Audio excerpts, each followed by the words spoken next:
Most people think financial stability begins the day they finally earn more money.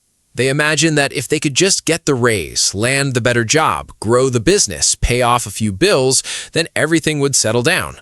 But for a surprising number of people, more income does not create more peace. It just creates a more expensive version of the same anxiety.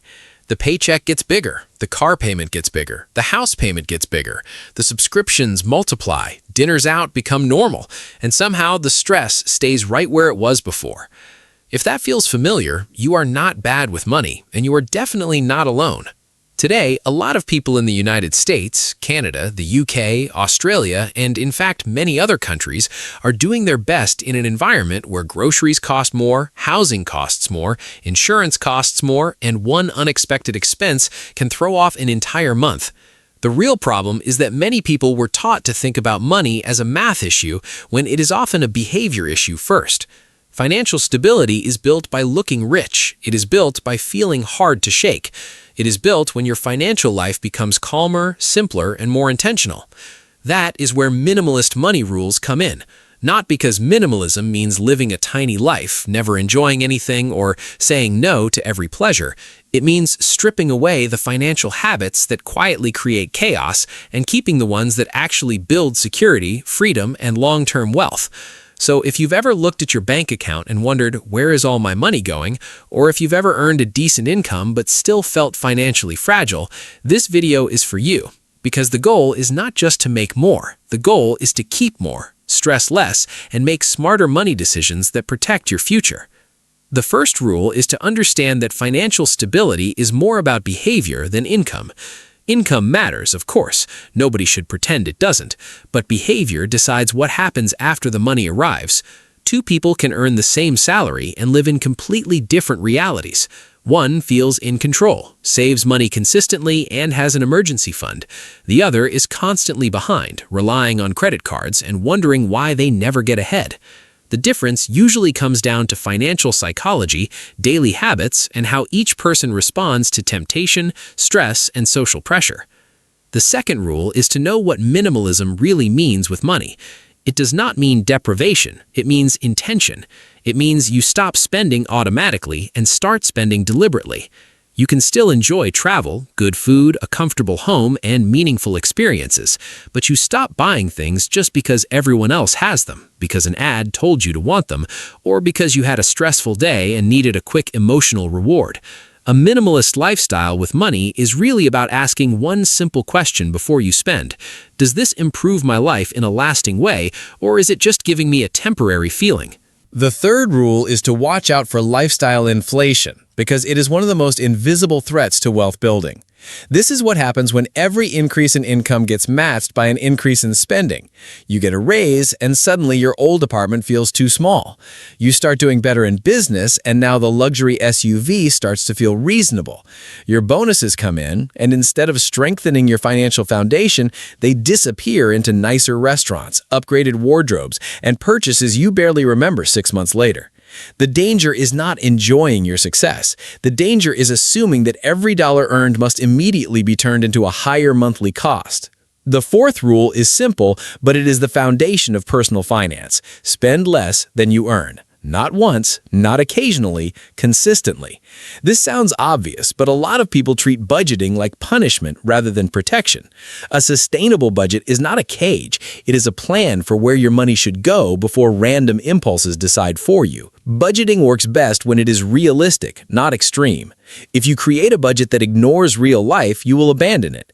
But if you build one that covers essentials, leaves room for enjoyment, and protects saving and investing, you create something much more powerful than restriction. You create stability. The fifth rule is to prioritize needs over wants, especially in emotional moments. This is where financial habits and financial psychology collide. A lot of spending has very little to do with need and a lot to do with mood. Stress spending, boredom spending, reward spending, comparison spending, convenience spending. These habits can quietly drain hundreds of dollars a month. Think about how often people buy things not because the item matters, but because the purchase temporarily changes how they feel.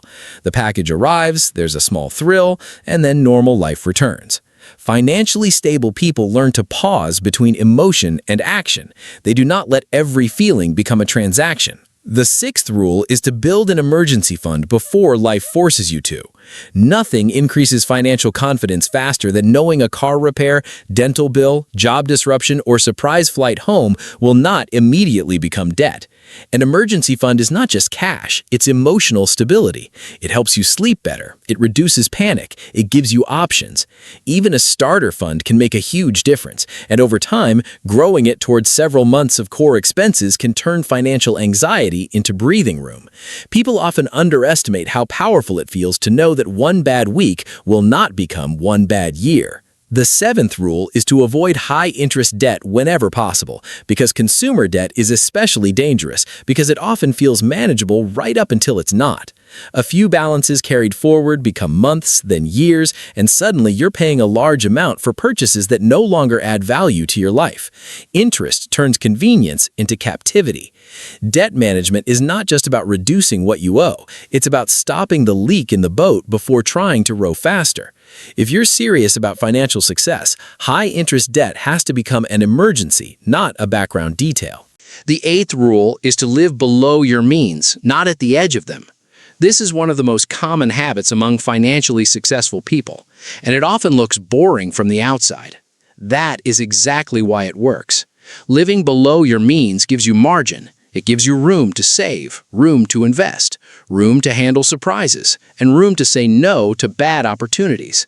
A person who spends everything they make may look successful, but a person who keeps a meaningful gap between income and lifestyle is usually building something far more valuable: resilience. The ninth rule is to invest consistently, even if you start small.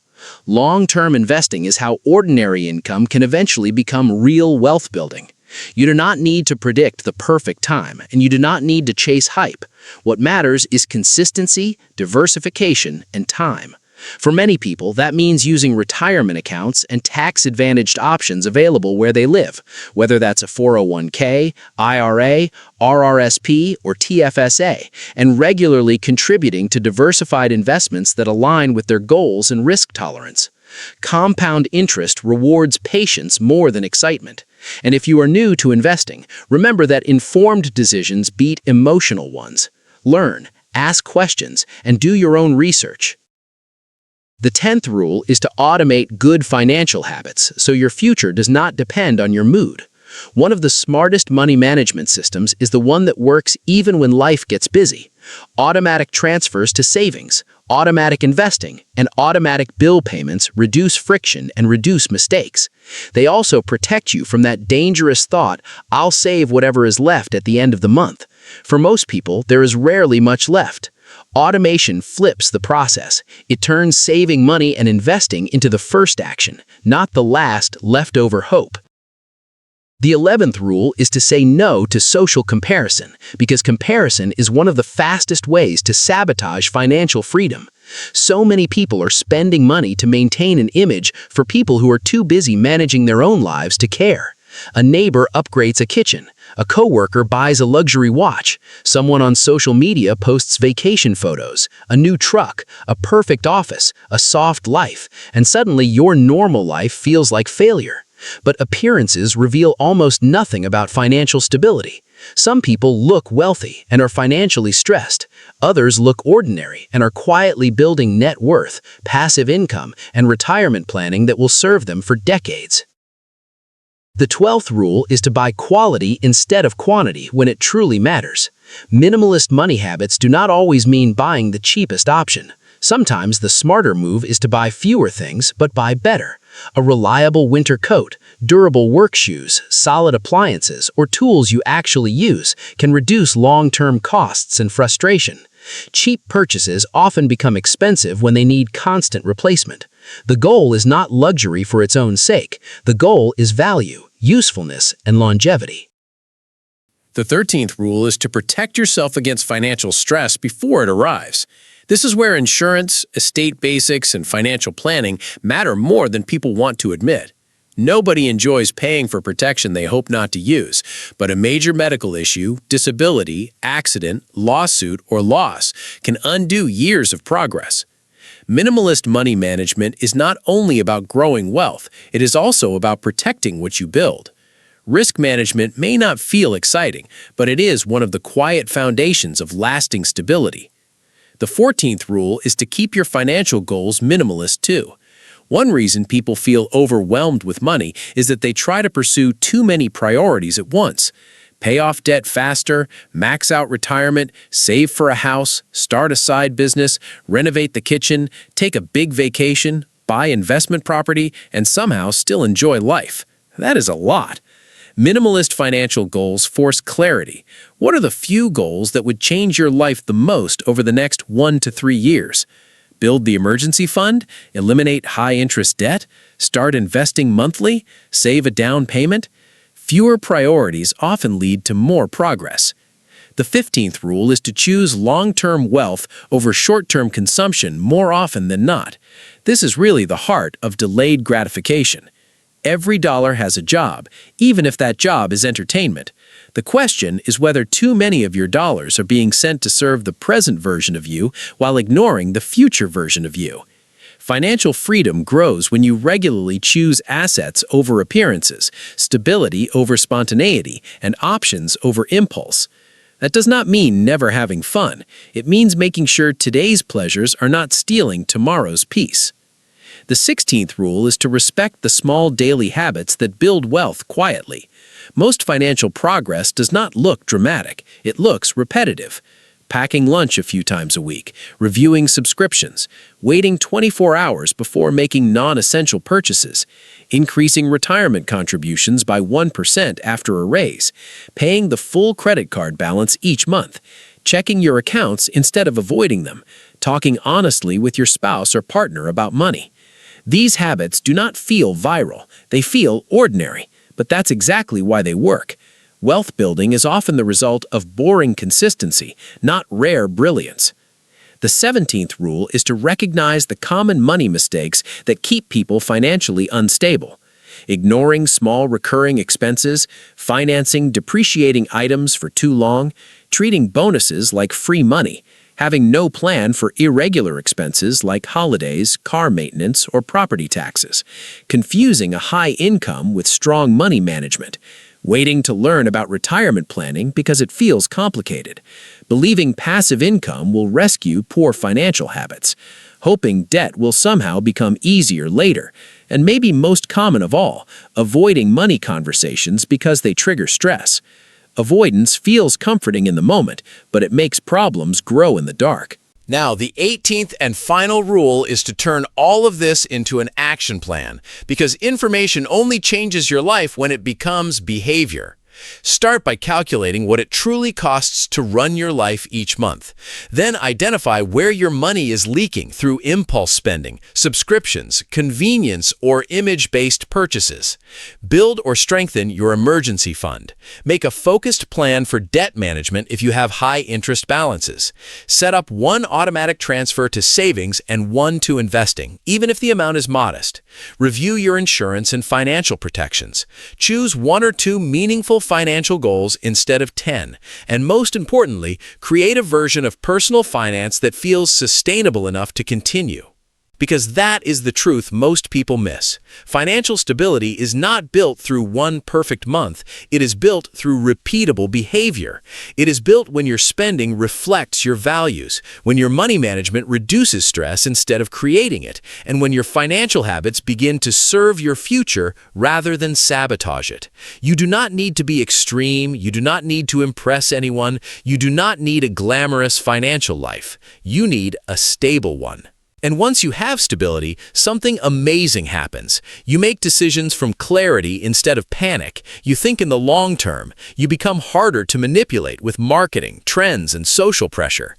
You stop asking, "Can I look successful?" and start asking, "Am I becoming financially secure?" That shift changes everything. So let this be the reminder. The path to financial success is often quieter than people expect. It is not always flashy, it is not always exciting, but it is powerful. A thoughtful budget, an emergency fund, living below your means, long-term investing, better financial psychology, smarter money decisions, less comparison, more intention. That is how ordinary people build extraordinary peace. Which minimalist money rule has made the biggest difference in your life? Which habit are you planning to start this week? Share your experience in the comments, because your story might help someone else make a better financial decision. If you found this video valuable, please like and share it with someone who could benefit from these financial lessons. Subscribe or follow us on this channel for more powerful finance and wealth-building content. Thank you so much for watching, and I'll see you in the next video.